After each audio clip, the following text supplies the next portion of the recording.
Então, sejam bem-vindos a mais um encontro.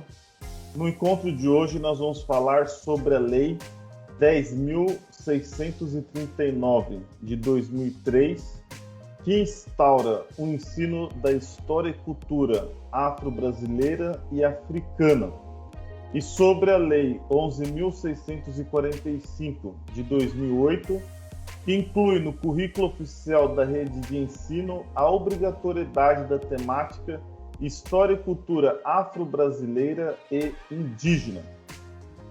Antes, não esqueça de comentar, de curtir, de compartilhar e se inscrever no nosso canal.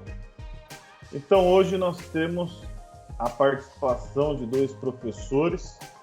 Temos a participação da professora Sildeia, professora de História da Rede Pública de São Paulo, também graduada em Pedagogia e pós-graduada em Relações Étnico-Raciais. E o nosso colaborador aí de sempre, o professor Elídio, professor de História da Rede Pública de São Paulo e graduando em Sociologia. Então, sejam bem-vindos, pessoal. Obrigada, Alexandre. Obrigado, Alexandre. Professora Sildeia, para a senhora, qual que é a importância da Lei 10.639 de 2003, que instaura o ensino de História e Cultura afro-brasileira e africana, e a Lei 11.645 de 2008, que inclui no currículo oficial da rede de ensino a obrigatoriedade da temática História e Cultura afro-brasileira e indígena? Então, para a senhora, qual que é a importância dos afrodescendentes e dos indígenas em estudar a cultura e a história dos seus antepassados? Bem, Alexandre, a importância não é só para nós afrodescendentes ou indígenas. A importância e o ganho é para a sociedade brasileira. A questão dessa lei, ela ser implantada e ela ser realizada, é porque toda vez que a gente começa a estudar, principalmente nas séries iniciais, história, geografia, só fala do negro na questão da escravidão, como se a população africana não tivesse um legado. E também a população indígena, a dona do território. Então, vem sempre mostrando uma história extremamente europeia, uma cultura extremamente europeia, onde 54% da população brasileira não está inclusa. Por mais que possa repetir o mesmo discurso, não está dentro. Porque, como fala só da civilização europeia, qual o meu referencial? Quando fala só dos feitos europeus, só da Odisseia, porque a gente fica muito em Grécia, em Roma, sempre centrado em Europa. Falar dessa lei e a importância dessa lei é falar do legado negro, é falar das conquistas, é falar da história, explicar sobre a diáspora negra dentro do mundo e também no continente americano. Então, falar também do legado da cultura indígena é da gente saber quem estava nesse solo aqui, dos donos da terra, porque sempre aprendemos o quê? O índio e o negro contribuiu para a cultura, para a sociedade brasileira, como se não tivéssemos feito. O português, o branco, é sempre com o título do civilizador. E a gente entra, às vezes, como um contribuidor, um mero contribuinte. E como fica a questão da autoestima da criança negra? Porque quando você vai falar da criança negra, um pouquinho mais um foco nela, porque a gente nem tem tanto contato assim com as crianças indígenas. Por sermos 54% de negros e pardos, estamos na maioria dentro dessas escolas públicas que não nos representa, que não tem a nossa cara. Então a gente na festinha junina, a gente nunca é princesa ou é o xerife? no desfile da primavera, a gente nunca está lá. Então, quando a gente começa a falar dessa lei, o porquê ela é feito, o legado dela, começa também a trabalhar desde criança a autoestima dessas crianças afrodescendentes, porque até as nossas memórias, elas são constituídas dentro de um tecido branco, onde faz muito mal para a gente. Ok, professora. Professor Elídio, como que o senhor vê a importância aí do ensino de história e cultura afro-brasileiro e indígena? Então, a lei, ela é uma lei muito importante, que ela veio desde 2008. Era uma lei já atrasada, né? O país está aí desde 1500, né? Quando recebe o título de país descoberto. E a história é sempre a história dos vencedores e nunca a história dos vencidos. E sempre coloca as mazelas, coloca o negro e o indígena como sendo inferiorizado, que os europeus chegam aqui para implantar a religião para os indígenas, depois traz os negros, implantar a religião para os negros, para os africanos. Uma história sempre deles como vencedores. E não conta que vieram para cá muitos negros muçulmanos, e muitos negros islâmicos, e eles tinham um domínio constelacional, que as viagens eram muito mais curtas, que os indígenas sobreviveram a doenças como varíola, como a gripe, e tem o seu legado de grande importância na história do Brasil, que não é contada. Que quando a gente conta a história, por esse viés que nos é passado, a história da escravidão, eu percebo que as crianças negras, elas abaixam a cabeça num ar de tristeza, de depressão, de repressão. E isso é muito complicado, porque a gente está contando uma história que coloca eles sempre com a autoestima sempre inferiorizada. A mídia, ela tem um papel também, além da escola, de inferiorizar cada vez mais as nossas crianças negras e indígenas, que nos anos 70 tinham um gênero de Velho Oeste, de Bang Bang, e colocava o índio sempre como vilão, como bandido. Então, o negro e o indígena sempre em papel subalterno. E isso é muito complicado, e a gente, enquanto professor, e a lei veio para amparar a gente, para amparar a sociedade, para mostrar uma outra história para as nossas crianças e para nós educadores também. Então, professora Sildeia, como a senhora bem disse, no currículo escolar a gente lembra muito da história afro-brasileira em decorrência da escravidão que houve. Então, a gente percebe que o currículo, até então trabalhado em nossas escolas, ele pegou muito esse paradigma do negro numa situação subalterna. E isso acaba também no imaginário do aluno, no imaginário da sociedade, o negro numa situação subalterna. Então, para a senhora, como que nós podemos mudar uma cultura que até então ela caracterizou o negro numa situação subalterna? Bem, Alexandre, o que eu acho mais incrível também dessa pergunta é que muitos de nós compramos esse discurso de subalternidade, porque ele foi muito bem feito, ainda mais no período do século XIX, com toda a hegemonia branca, assim, a gente pode falar isso, dentro do Brasil, porque são os que mandam, o poder ele é branco, e ele é feito, muito bem feito, para excluir o índio, tanto que nós temos leis que comprovam, na hora dos empregos, indígenas e negros não poderiam ter acesso àqueles empregos. Tanto que vai vir a diáspora não, desculpa, a imigração europeia para dentro do Brasil, onde começa a fazer parte do operariado brasileiro. Não tinha ninguém que pudesse estar ocupando esses lugares, não, foi negado para o índio e também foi negado para o negro.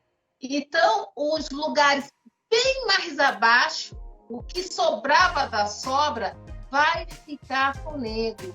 E a ideologia construída nesse período, que é do embranquecimento, que é da eugenia, para que daqui a um tempo não tivesse mais negro dentro do território brasileiro, e até mesmo que vem influenciar com toda a mestiçagem e com toda a política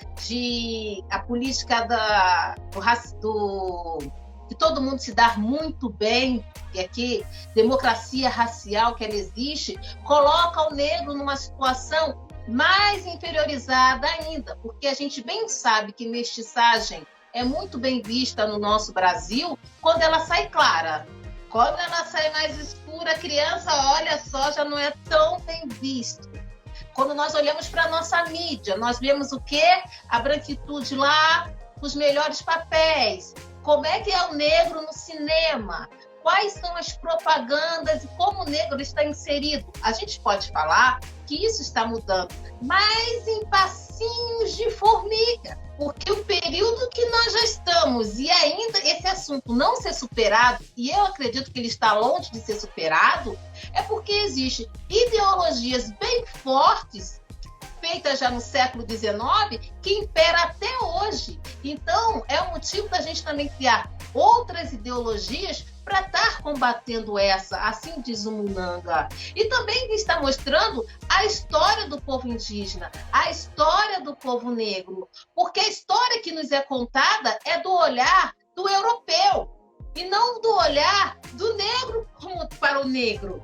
Então, o monopólio da beleza, da civilização, da alta cultura, eles falam que sempre é deles. Então, a régua que muitos de nós negros olhamos é pela régua dele, é pela visão dele, e isso também detona mais um pouco da autoestima. Isso também faz que a gente aceite muitos lugares de subalternização. Não deixa que a gente também ascenda, porque o nosso país ele é extremamente hierarquizado. Ainda não permite grandes mobilidades. Quando a gente fala de cotas, é um problema sério. Como se não tivesse cota para os filhos de generais, dos bacanas, para entrar na faculdade. Mas quando fala da questão negra, indígena, por que é todo mundo igual? A gente sabe que não é igual. Os olhares não são os mesmos. As criações, a escola. É só a gente ir para a escola e para você ver onde está a maioria desses meninos negros, essas meninas negras, nas escolas públicas. Aonde se precisa também falar dessa educação. Nas escolas particulares, quando nós vemos esses meninos negros e meninas, também onde estão? Estão mais acuados. Na escola particular, será que fala da escola da educação afro, da educação indígena? Não, se continua naquele ideal europeu. Se no físico o ideal de ser europeu não vingou, porque nós temos brancos sim, mas nós temos muitos negros, nós temos muitos mulatos, mestiços, asiáticos e indígenas, que vai dar um colorido na sociedade brasileira. Mas o ideal mental, o psicológico, ele ainda continua europeu. Por isso, ainda continua-se uma busca pelo embranquecimento, ainda esse papel do branco ele ainda continua muito em evidência. Se estuda muitas questões da negritude, mas cadê as questões da branquitude? Então, falar dessa educação, da educação e da lei 11.000, é falar da sociedade brasileira, do negro na sociedade, do indígena e do branco também.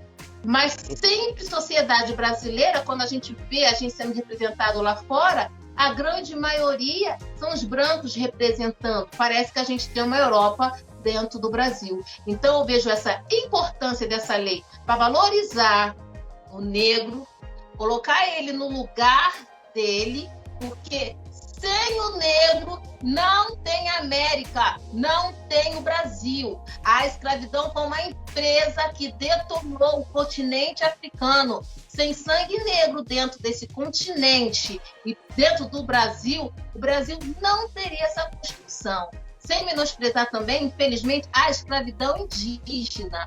Mas a nossa foi em massa que detonou o continente africano até hoje. Respondi, Alexandre, professora. Ok. Professora, eu percebo na fala da senhora a importância do negro e do indígena também, né? Ele ocupar espaços na sociedade, não é isso? A importância de se combater toda essa situação, esse status quo, e mudando todo esse paradigma, é que tanto o negro quanto o indígena, ele começa a ocupar lugares de destaque em nossa sociedade, não é isso? Sim, mas esses lugares precisam ser dentro da política, na justiça, nas escolas, nas faculdades, com os nossos saberes. Parece que o povo negro e o povo indígena não tem saber, não tem saberes. Precisa o europeu colocar a mão dele para tutelar e ele vir ensinar para o povo indígena, para ele vir ensinar para o povo africano, o povo afro. Quando nós negros queremos estar falando das nossas situações, das nossas ciências, dos nossos saberes, não vale. É o branco que sempre tem que estar falando. O indígena também ocorre a mesma coisa. Se em século XV é o momento em que a Europa começa no auge, vamos falar mais de Portugal e de Espanha, que vem conhecer o mundo novo, o continente asiático está milenar no conhecimento. O continente africano, onde se começa a vida, também já está lá na frente nas questões de conhecimento. E esses povos são tratados como infantis, como melancólicos, como quem não sabe nada, não tem a questão da arte. Então, a gente precisa descolonizar as nossas mentes. Então, parece que o mundo só começa depois do século XV, como se a imprensa começou na Europa, mas como se não tivesse tido um projeto na China, no continente asiático, como se a escrita tivesse começado sempre na Europa, se não tivesse dentro do continente africano, do continente asiático.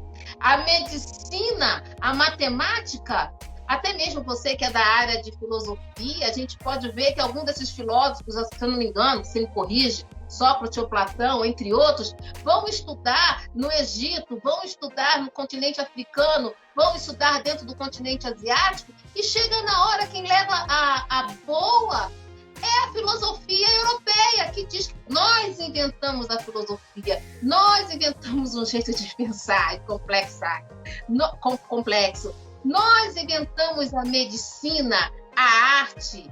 E quando você vê mesmo Picasso fez as máscaras negras com toda a influência da África. Não vou ficar falando isso, vai ser muita coisa. E como a gente não está nesses lugares de poder, como a gente não está nesses lugares de destaque, a gente sempre está, quando a gente não está na marginalidade, a gente está na franja, no que sobra mesmo.